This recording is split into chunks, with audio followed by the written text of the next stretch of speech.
রাশিয়ার president Putin এবং ইউক্রেনের প্রেসিডেন্ট ভলোদিমির জেলেনস্কির মধ্যে বৈঠকের কোনো পরিকল্পনা হয়নি বলে দাবি করেছেন রুশ পররাষ্ট্রমন্ত্রী সের্গেই ল্যাভরভ। তিনি এমন এক সময়ে এই তথ্য জানালেন যখন পুতিন জেলেনস্কির সম্ভাব্য বৈঠক নিয়ে বৈশ্বিক সংবাদ মাধ্যমগুলোতে তুমুল আলোচনা চলছে।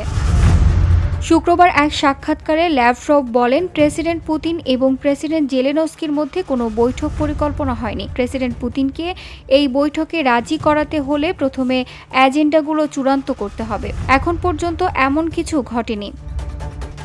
বৈঠকের জন্য রাশিয়া ও ইউক্রেনের মধ্যে যেসব প্রাথমিক সমঝোতা প্রয়োজন রিপোর্ট লেখা পর্যন্ত সেগুলো হয়নি উল্লেখ করে ল্যাভরভ আরও বলেন, প্রস্তাবিত এই বৈঠকের জন্য ওয়াশিংটন এবং কিয়েভকে ন্যাটোর সদস্যপদ, অঞ্চল বিনিময় সহ বেশ কয়েকটি নীতিতে প্রাথমিক সমঝোতায় আসতে হবে। কিন্তু জেলেনস্কি সেসব সমঝোতার প্রতিটিতে এখনও নেতিবাচক অবস্থানে আছেন। গত ৩.৫ বছরেরও বেশি সময় ধরে চলছে রাশিয়া ইউক্রেন যুদ্ধ।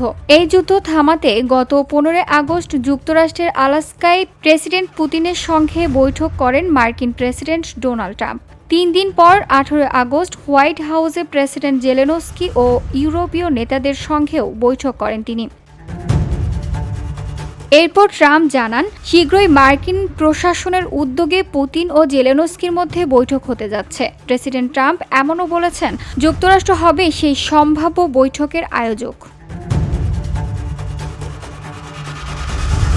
VOD Bangla news desk.